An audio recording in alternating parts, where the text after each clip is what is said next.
नमस्कार, बहुत बहुत स्वागत है आप सभी का सुमन हिंदी क्लासेज में। यह प्रैक्टिस क्लास जो है यूपी टीजीटी के पुराने प्रश्न पत्रों पर आधारित है। आज का पहला प्रश्न है 9 2 11 होना का अर्थ है। तो क्या अर्थ होगा 9 2 11 का? तो विकल्प में है गणित में निष्पात होना, अधिक हो जाना, भाग जाना या फिर साथ साथ रहना। तो 9 2 11 होना मुहावरे का अर्थ होता है भाग जाना। विकल्प तीसरा इसका सही उत्तर हो जाएगा भाग जाना। अगला प्रश्न है गीतिका के रचनाकार का नाम बताना है।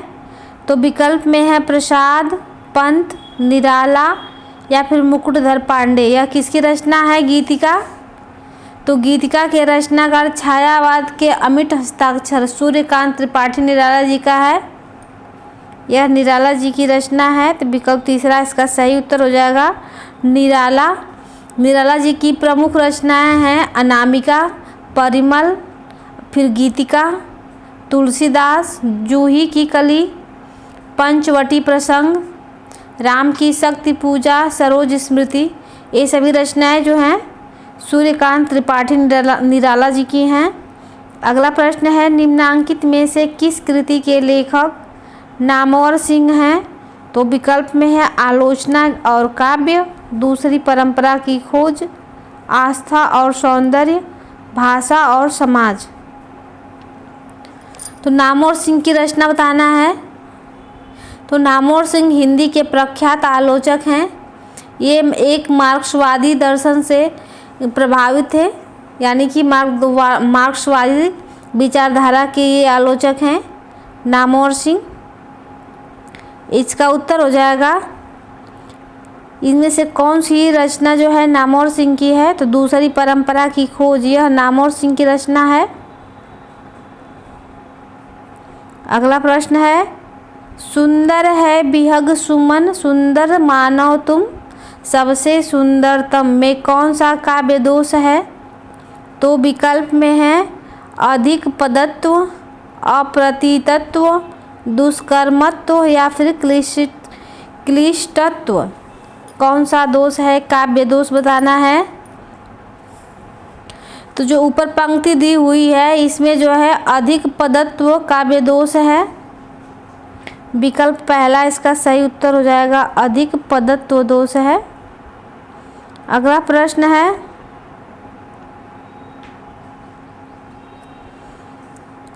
तुच्छ मनुष्य की मित्रता शीघ्र ही समाप्त हो सकती है, भाव को व्यक्त करने वाली लोकोक्ति है। तुच्छ मनुष्य की मित्रता शीघ्र ही समाप्त हो सकती है। तो पूरा विकल्प देखते हैं इसका। अधजल गगरी छलकत जाए, थोथा चना बाजे घना, कबहू निरामिष होय न कागा, ओछे की प्रीत बालू की भीत। तो इसका सही उत्तर हो जाएगा विकल्प 4 ओछे की प्रीत बालू की भीत। विकल्प 4 इसका सही उत्तर हो जाएगा। अगला प्रश्न है निशा निमंत्रण के रचनाकार कौन है?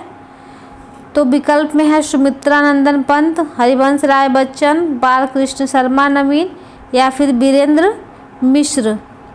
तो निशा निमंत्रण के रचनाकार जो हैं हालावाद के प्रतिष्ठापक आचार्य कवि जो हैं प्रतिष्ठापक कवि हरिवंश राय बच्चन हैं। दूसरा विकल्प इसका सही उत्तर हो जाएगा हरिवंश राय बच्चन।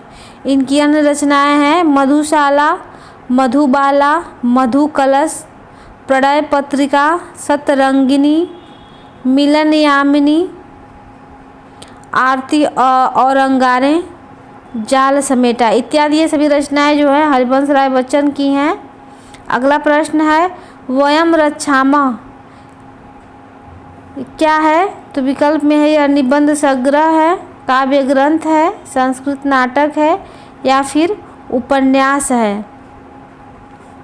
तो वयम रक्षामः जो है चतुरसेन शास्त्री द्वारा रचित उपन्यास है। विकल्प 4 इसका सही उत्तर हो जाएगा।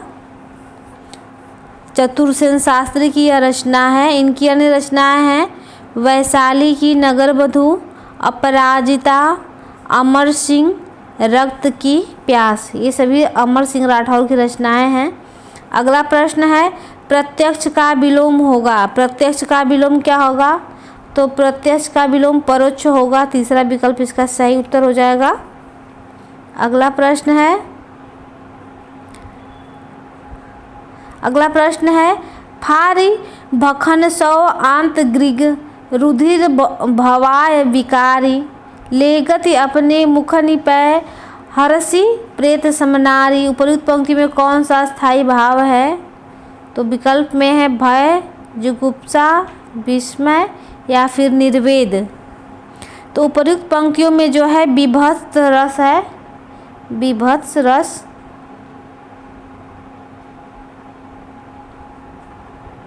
इसका सही उत्तर हो जाएगा ऑप्शन दूसरा।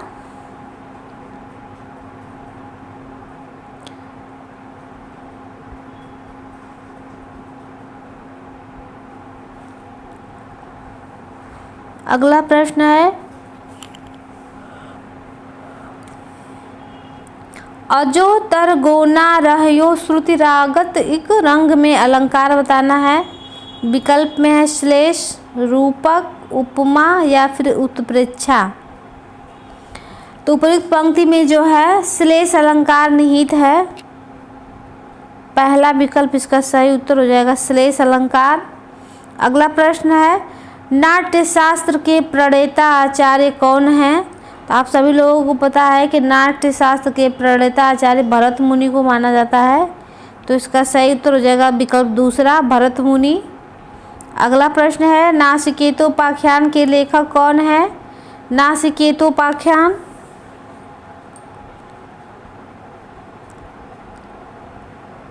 तो विकल्प में है लल्लू लाल, सदा सुखराम, इंशाअल्लाह खां या फिर सदल मिश्र। तो इसका सही उत्तर हो जाएगा सदल मिश्र की यह रचना है। विकल्प 4 इसका सही उत्तर हो जाएगा, सदल मिश्र। अगला प्रश्न है इनमें से वर्तनी की दृष्टि से शुद्ध शब्द है। कौन सा शब्द शुद्ध है? तो उज्ज्वल जो है ये दोनों में आधा ज रहेगा। तो जो कहीं भी लिखा नहीं है उज्ज्वल लिखा जाएगा ऐसे उ वल, ये ऐसे रहेगा तो वो सही हो जाएगा। अगला प्रश्न है अरे यायावर रहेगा याद किस विधा की रचना है? तो विकल्प में है जीवनी, आत्मकथा, यात्रा साहित्य या फिर डायरी। अरे यायावर रहेगा याद ये प्रयोगवाद के प्रणेता सच्चिदानंद हीरानंद वात्स्यायन जी की रचना है जो एक यात्रा वृत्तांत है। विकल्प तीसरा इसका सही उत्तर हो जाएगा, यात्रा वृत्तांत है यह। अज्ञे जी की अन्य रचनाएं हैं एक बूंद सहसा उछली, बहता पानी निर्मल। अगला प्रश्न है निम्नलिखित में से कौन सा रेखा चित्र महादेवी वर्मा का नहीं है? तो विकल्प में है अतीत के चलचित्र, स्मृति की रेखाएं, पथ के साथी, मंटू मेरा दुश्मन। तो इसका सही उत्तर हो जाएगा विकल्प 4 मंटू मेरा दुश्मन। इनकी रचना नहीं है। मंटू मेरा दुश्मन के रचनाकार हैं उपेंद्र नाथ अश्क। ये उनके द्वारा रचित रेखा चित्र है। अगला प्रश्न है सूची 1 का मिलान सूची 2 से कीजिए तथा नीचे दिए गए कूट से सही उत्तर का चयन कीजिए। चलिए इसका पूरा प्रश्न देखते हैं हम लोग। यहाँ रचना दी गई है और वो किस विधा की रचना है ये बताना है। तो क्या भूलूं क्या याद करूं, क्या भूलूं क्या याद करूं, आवारा मसीहा और तंत्रलोक से यंत्रलोक तक और मेरा परिवार। प्रश्न भी बड़ा है।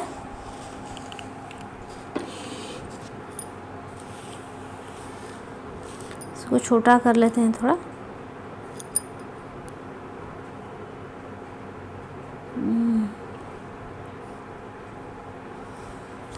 क्या भूलूं क्या याद करूं जो है यह अ वाला आत्मकथा है। आवारा मसीहा जीवनी है। आवारा मसीहा जीवनी है। और तंत्र लोक से यंत्र लोक तक जो है यह यात्रा साहित्य 100 वाला। और मेरा परिवार जो है महादेवी वर्मा का रेखा चित्र है। ऐसे हो जाएगा ये। चलिए अगला प्रश्न देख लेते हैं। अगला प्रश्न है, निम्नलिखित में से कौन सी रचना महाकाव्य नहीं है? 4 रचनाएं दिया गया है जिसमें से एक महाकाव्य नहीं है, वो बताना है। तो विकल्प में है कामायनी, प्रिय प्रवास, साकेत और पल्लव। तो कौन सी रचना महाकाव्य नहीं है? तो पल्लव जो है छायावादी कवि सुमित्रानंदन पंत की रचना है, जो एक प्रबंध काव्य है। तो इसका सही उत्तर हो जाएगा ऑप्शन 4, ये प्रबंध काव्य है, न कि महाकाव्य। अगला प्रश्न है, फूल नहीं रंग बोलते हैं कि रचनाकार कौन है? तो विकल्प में है केदारनाथ अग्रवाल, नागार्जुन, त्रिलोचन या फिर नरेश मेहता। इसके रचनाकार का नाम बताना है। तो फूल नहीं रंग बोलते हैं कि रचनाकार जो है प्रगतिवादी चेतना के कवि केदारनाथ अग्रवाल का है। विकल्प पहला इसका सही उत्तर हो जाएगा, केदारनाथ अग्रवाल। अग्रवाल जी की अन्य रचनाएं हैं नींद के बादल, युग की गंगा, अपूर्वा, आग का आईना। ये सभी रचनाएं जो है केदारनाथ जी की हैं। अगला प्रश्न है, निम्नलिखित में से कौन सा युग्म सही नहीं है? तो विकल्प है भट्ट लोलट का उत्पत्तिवाद, शंकुक का अनुमितिवाद, आचार्य मम्मट का भुक्तिवाद, अभिनव गुप्त का अभिव्यक्तिवाद। तो कौन सा युग्म सुमेलित नहीं है? तो आप सभी लोगों को पता है कि भुक्तिवाद के प्रणेता जो हैं आचार्य मम्मट नहीं भट्टनायक हैं। तो ये भट्टनायक हो जाएंगे, ये क्या हो जाएंगे यहाँ पे भट्टनायक हो जाएंगे। तो विकल्प जो है तीसरा इसका सही उत्तर हो जाएगा, ये भट्टनायक का है, न कि मम्मट का। तो तीसरा इसका विकल्प क्या है, सही हो जाएगा आचार्य मम्मट भुक्तिवाद, ये असंगत है। अगला प्रश्न है, सूची 1 का मिलान सूची 2 से करना है। देखिए क्या दिया गया है।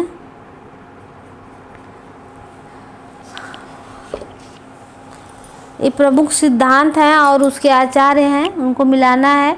तो शुद्धाद्वैतवाद के कौन है? शुद्धाद्वैतवाद जो है ये वल्लभाचार्य का है, वल्लभाचार्य का। अद्वैतवाद जो है वल्लभाचार्य, अद्वैतवाद शंकराचार्य, विशिष्टाद्वैतवाद रामानुजाचार्य, अद्वैतवाद जो है माधवाचार्य की है। तो इस सही क्रम लगा हुआ है, अ का पहला, ब का दूसरा, स का तीसरा, द का चौथा, ये सही क्रम लगा हुआ है।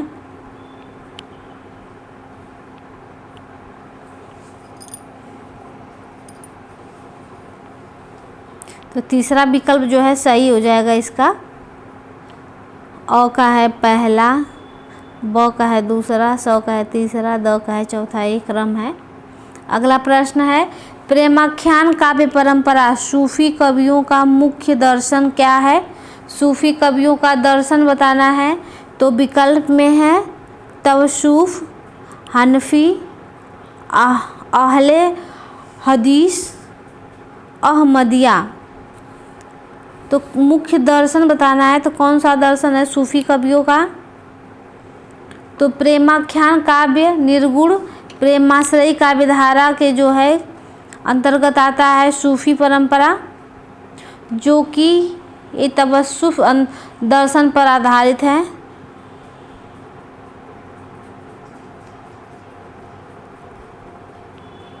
तवस्सुफ इससे लिखा जाएगा, ये जो है इस तरह से रहेगा, छोटा हो तजफ्फु। पहला विकल्प इसका सही उत्तर हो जाएगा। अगला प्रश्न है, निम्नलिखित में से कौन सा कथन असत्य है? रीतिबद्ध धारा के कवियों ने लक्षण ग्रंथों की रचना की है।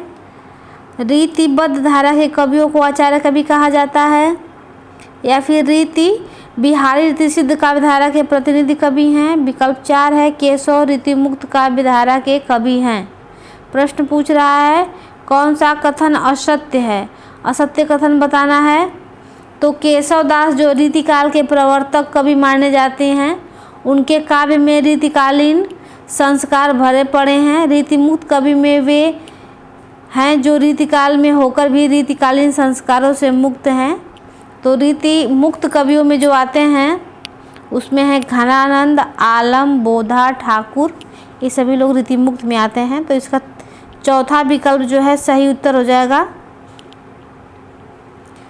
अगला प्रश्न है हिंदी का प्रथम पत्र उदंड मार्तंड प्रकाशित होता था, तो यह किस प्रकार का पत्र था?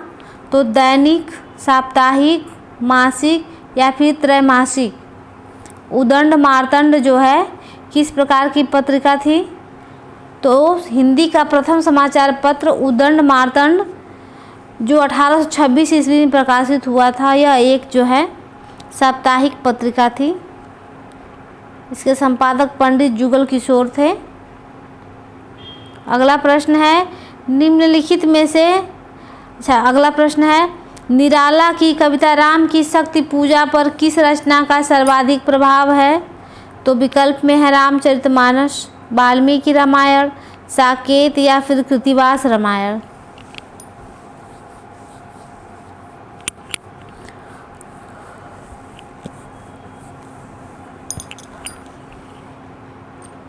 तो निराला की रचना राम की शक्ति पूजा पर सर्वाधिक प्रभाव जो है कृतिवास रामायण का है। तो इसका सही उत्तर हो जाएगा विकल्प 4 कृतिवास रामायण।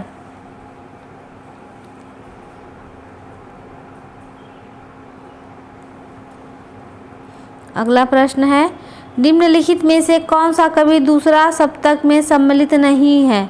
4 लोग हैं भवानी प्रसाद मिश्र, शकुंतला माथुर, शमशेर बहादुर सिंह या फिर मुक्तिबोध। कौन कवि है जो दूसरे सप्तक में सम्मिलित नहीं है? तो दूसरा सप्तक 7 कवियों का संकलन है जिसके संपादक अज्ञेय थे, जिसका प्रकाशन 1949 ईस्वी में हुआ था।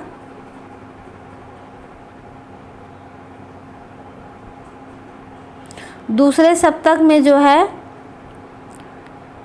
भवानी प्रसाद मिश्र, शकुंतला माथुर, हरि नारायण व्यास, शमशेर बहादुर सिंह, नरेश मेहता, रघुवीर साहा एवं धर्मवीर भारती शामिल थे। इनकी रचनाएं उसमें प्रसंकलित थीं। तो चौथा मुक्तिबोध इसमें नहीं है, तो सही उत्तर हो जाएगा ऑप्शन 4 मुक्तिबोध। अगला प्रश्न है निम्नलिखित में से कौन सा काव्य ग्रंथ नहीं है?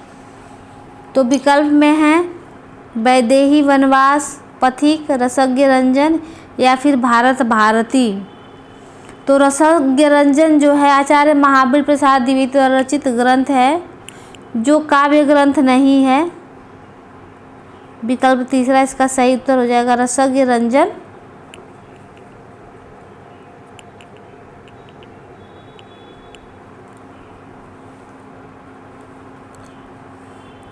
अगला प्रश्न है निम्नलिखित में से किस पत्रिका के संपादक भारतेंदु हरिश्चंद्र थे?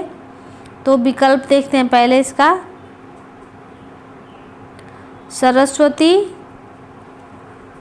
कवि वचन सुधा, नागरिक प्रचारणी सभा पत्रिका या फिर सुकवि।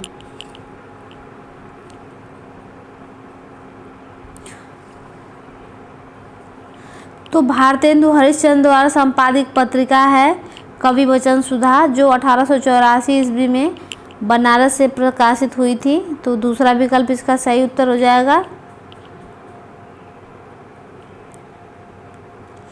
इनके अन्य पत्रिकाएं हैं हरिश्चंद्र मैगजीन व बाला बोधनी। अगला प्रश्न है जय मयंक जस चंद्रिका के रचयिता का नाम बताना है। यह किसकी रचना है? जय मयंक जस चंद्रिका। तो विकल्प में भट्ट केदार, नरपति नाला, नल सिंह या फिर मधुकर कवि। तो जय मयंक जस चंद्रिका के रचनाकार मधुकर कवि हैं। विकल्प 4 इसका सही उत्तर हो जाएगा मधुकर कवि।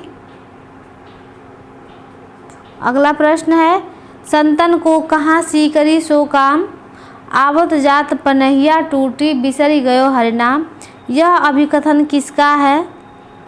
तो विकल्प में है संत कबीरदास, संत रैदास, कुंभन दास या फिर मलूक दास। तो जो यह कथन है यह कुंभन दास जी का है। कुंभन दास जो है अष्टछाप के कवि थे। तीसरा विकल्प इसका सही उत्तर हो जाएगा। अगला प्रश्न है गोस्वामी तुलसीदास ने रामचरितमानस की रचना किस संवत में की थी? तो विकल्प में है संवत 1631, संवत 1637, संवत 1649, इनमें से कोई नहीं। तो रामचरितमानस जो है भक्ति काल के राम भक्त काव्यधारा के शिखर कवि गोस्वामी तुलसीदास द्वारा रचित सर्वश्रेष्ठ महाकाव्य है। हिंदी का यह चरित्र प्रधान महाकाव्य है जो कि अवधी भाषा में रचित है। इसकी रचना जो है संवत 1631 में हुई थी। यह 7 खंडों में विभक्त है। 1631 पहला विकल्प इसका सही उत्तर हो जाएगा। अगला प्रश्न है आचार्य रामचंद्र शुक्ल ने रीतिकाल का प्रवर्तक आचार्य किसे माना है? शुक्ल के अनुसार बताना है। तो उन्होंने माना है आचार्य केशव को, मतिराम को, चिंतामणि को या फिर बिहारी को। तो आचार्य रामचंद्र शुक्ल ने हिंदी साहित्य के रीतिकाल का प्रवर्तक जो है चिंतामणि को माना है। तो इसका सही उत्तर हो जाएगा विकल्प तीसरा, चिंतामणि। अगला प्रश्न है निम्नलिखित शब्दों में से पुल्लिंग शब्द का चयन कीजिए। पुल्लिंग शब्द को चुनना है तो विकल्प में है सूचीपत्र, किताब, गंगा, संसद। तो विकल्प में वर्णित शब्द सूचीपत्र जो है पुल्लिंग है, सूचीपत्र होता है और बाकी सब होती है। तो पहला विकल्प इसका सही उत्तर हो जाएगा। सूचीपत्र जो है पुल्लिंग शब्द है, बाकी तीनों जो है स्त्रीलिंग शब्द है। अगला प्रश्न है शूधन आगतम में कौन सी संधि है? तो विकल्प में है गुण संधि, अयादि संधि, वृद्धि संधि या फिर यड़ संधि। तो शूधन आगतम स्वागतम में जो है यड़ संधि होगा। विकल्प 4 इसका सही उत्तर हो जाएगा, यड़ संधि। अगला प्रश्न है जय पराजय में कौन सा समास होगा? जय और पराजय, इसका विग्रह करने पर हो जाएगा जय और पराजय। तो यहाँ पे कौन सा समास होगा? द्वंद्व समास होगा। विकल्प तीसरा इसका सही उत्तर हो जाएगा। अगला प्रश्न है निम्नलिखित में से सही शब्द छांटिए। तो सही शब्द है कवयित्री। कवयित्री इसका सही उत्तर हो जाएगा। विकल्प दूसरा कवयित्री। अगला प्रश्न है निम्नलिखित में से सही वाक्य चुनिए। तो कौन सा वाक्य सही है? तो विकल्प में है श्री कृष्ण के अनोखे अनेकों नाम हैं, आपका पत्र सौ धन्यवाद मिला, श्री कृष्ण के अनेक नाम हैं, बंदूक एक बहुत ही उपयोगी शस्त्र है। तो सही वाक्य चुनना है। तो सही वाक्य हो जाएगा श्री कृष्ण के अनेक नाम हैं। विकल्प तीसरा। एक का होता है बहुवचन अनेक। अगला प्रश्न है अनेक का अनेकों गलत हो जाएगा। अगला प्रश्न है अंधे की लाठी से तात्पर्य है। तो अंधे की लाठी का तात्पर्य होता है एकमात्र सहारा।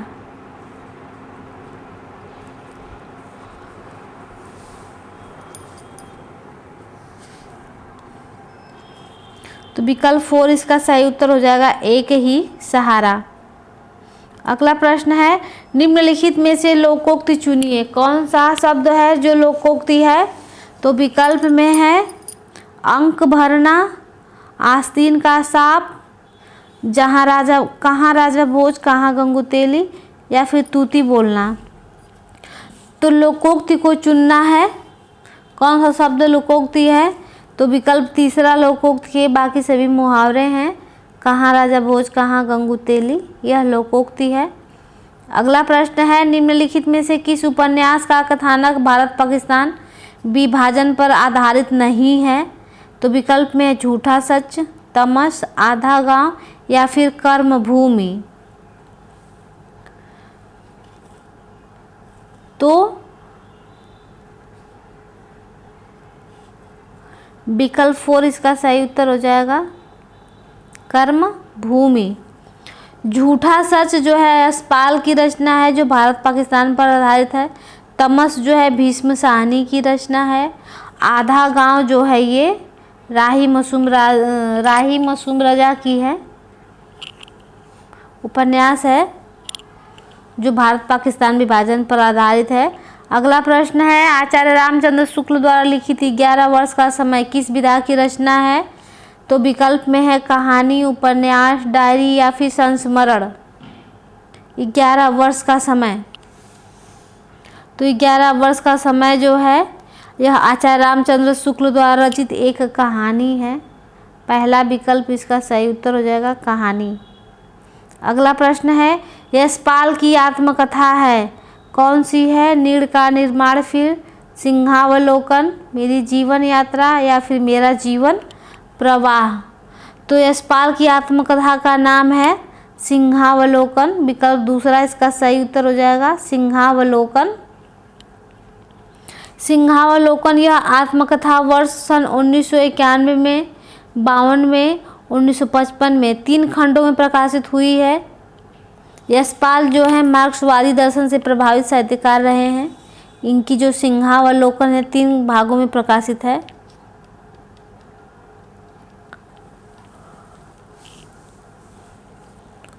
अगला प्रश्न है, रीतिकाल की विशेषताओं के संदर्भ में निम्नलिखित में से एक विशेषता गलत है। रीतिकाल की विशेषता गलत है, जिसको चुनना है। तो विकल्प में है, रीतिकाल में अलंकरण की प्रधानता है, रीतिकाल की प्रमुख भाषा ब्रज है, रीतिकाल में प्रकृति का आलम्बन रूप में वर्णन हुआ है, या फिर रीतिकाल में लक्षण ग्रंथों की प्रमुखता है। तो विशेषता गलत है, गलत विशेषता को बताना है। तो विकल्प तीसरा इसका सही उत्तर हो जाएगा, विकल्प 3 सही हो जाएगा, ये असत्य हो जाएगा। रीतिकाल में प्रकृति का आलम्बन रूप में वर्णन हुआ, यह गलत है। अगला प्रश्न है, सैयद इब्राहिम का कवि नाम है? किस कवि का नाम जो है वास्तविक नाम सैयद इब्राहिम है? तो आप सभी लोग जानते हैं कि रश खान का वास्तविक नाम जो है सैयद इब्राहिम था, रश खान का नाम। विकल्प तीसरा इसका सही उत्तर हो जाएगा, रश खान। अगला प्रश्न है, लोग है लागी कवित्त बनावत, मोहि तो मेरे कवित्त बनावत। इस काव्य पंक्ति के रचयिता कौन है? तो विकल्प में है आलम, द्विजदेव, घनानंद या फिर इनमें से कोई नहीं।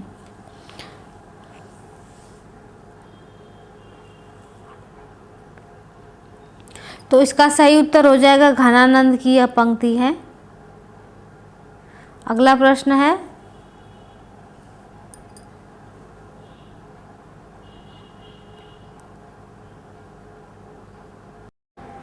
अगला प्रश्न है, जूही की कली कविता को किस संपादक ने अपने पत्र में बिना प्रकाशित किए वापस कर दिया था? तो विकल्प में है गोपाल दास गहमरी, बालकृष्ण भट्ट, महावीर प्रसाद द्विवेदी या फिर बनारसी दास चतुर्वेदी। तो छायावाद के शीर्षस्थ कवि सूर्यकांत त्रिपाठी निराला की अप्रतिम रचना जूही की कली को सरस्वती पत्रिका के संपादक महावीर प्रसाद द्विवेदी ने छापने से इनकार कर दिया था। तो इसका सही उत्तर हो जाएगा ऑप्शन 3, महावीर प्रसाद द्विवेदी हो जाएंगे। अगला प्रश्न है, चौथा सप्तक में संकलित कवियत्री हैं। चौथे सप्तक में कौन सी कवियत्री शामिल थी? तो सुमन राजे जो हैं चौथे सप्तक की कवियत्री हैं।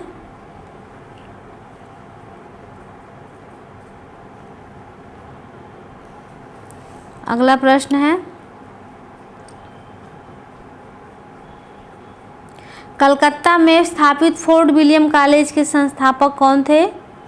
कलकत्ता में फोर्ट विलियम कॉलेज की स्थापना किसने की थी? तो विकल्प में है जॉन गिलक्रास्ट, सदल मिश्र, राजा शिव प्रसाद सितारे हिंद या फिर रविन्द्रनाथ टैगोर।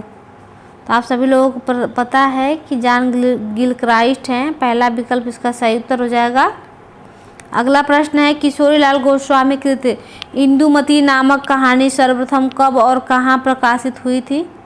इंदुमती, तो किशोरीलाल गोस्वामी द्वारा रचित कहानी इंदुमती, जिसे हिंदी की पहली कहानी भी माना जाता है, जो सन 1900 में ईस्वी में आचार्य महावीर प्रसाद द्विवेदी के संपादन में प्रकाशित हुई थी, सरस्वती पत्रिका में। विकल्प जो है पहला इसका सही उत्तर हो जाएगा। सन 1900 में सरस्वती पत्रिका में प्रकाशित हुई थी।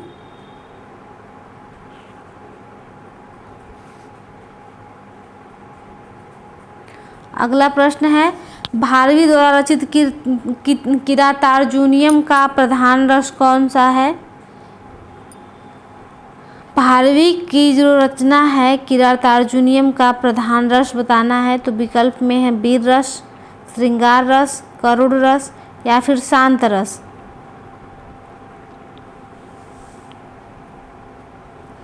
तो इसका सही उत्तर हो जाएगा वीर रस।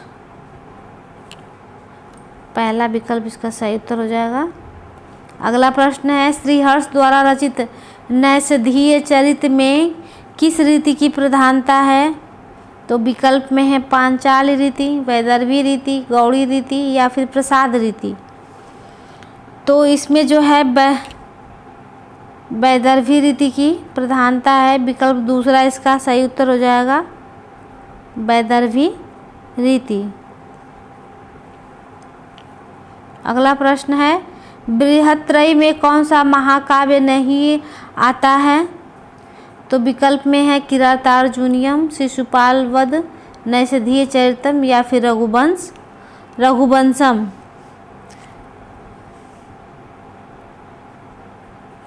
तो इसमें सही उत्तर हो जाएगा विकल्प 4, कालिदास रचित रघुवंशम इसमें नहीं आती है। अगला प्रश्न है, सूची 1 का मिलान सूची 2 से कीजिए और दिए गए कूट से सही उत्तर का चयन कीजिए। तो इसका विकल्प दिखाते हैं आपको पहले। तो मिलाना है तो सीधे मिला दिया जा रहा है इसको। कालिदास की रचना कौन है? अभिज्ञान शाकुंतलम। माघ की रचना है शिशुपाल वधम।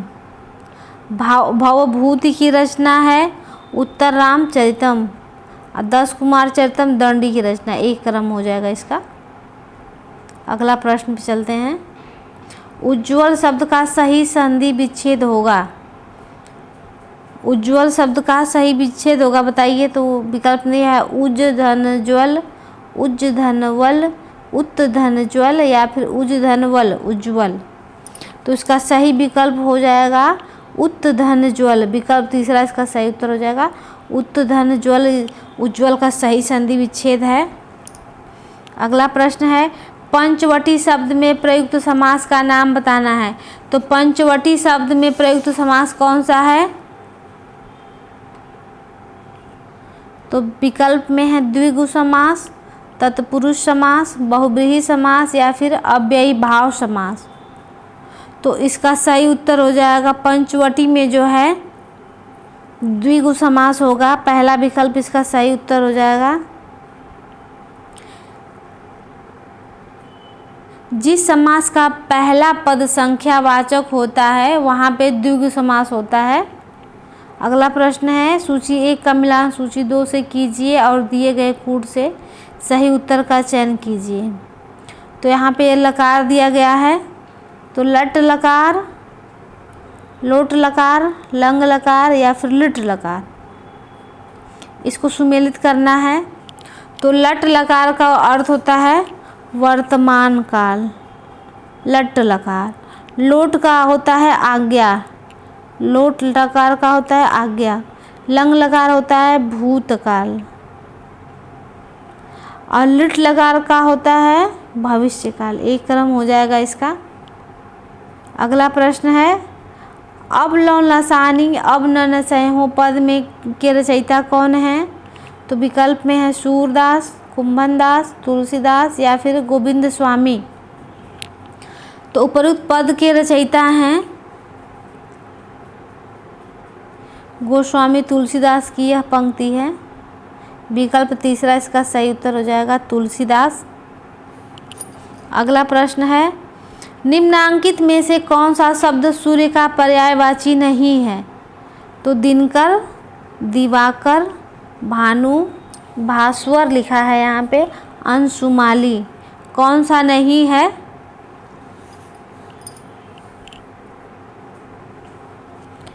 तो इसका सही उत्तर हो जाएगा विकल्प 4 अंशुमाली। यह जो है सूर्य का पर्यायवाची नहीं है। अंशुमाली शब्द जो है चंद्रमा का पर्यायवाची होता है। अगला प्रश्न है, करुड़ के रस राजत्व की प्रतिष्ठापना किस ग्रंथ द्वारा की गई है? करुड़ रस की प्रतिष्ठापना तो विकल्प में है रघुवंशम, उत्तर रामचरितम, प्रतिमा नाटकम या फिर किरातार्जुनीयम। तो करुड़ रस की प्रतिष्ठापना हुई है वह हुई है भवभूति की रचना, उत्तर रामचरितम में। यह भवभूति की रचना है उत्तर रामचरितम। भवभूति का यह प्रसिद्ध नाट्य ग्रंथ है उत्तर रामचरितम। विकल्प दूसरा इसका सही उत्तर हो जाएगा।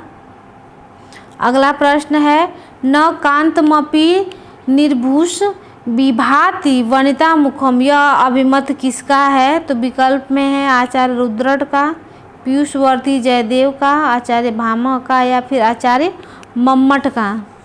तो उपर्युक्त जो अभिमत है वह आचार्य भामह का है। विकल्प तीसरा इसका सही उत्तर हो जाएगा भामह। अगला प्रश्न है, अभिज्ञ शब्द का विलोम होगा।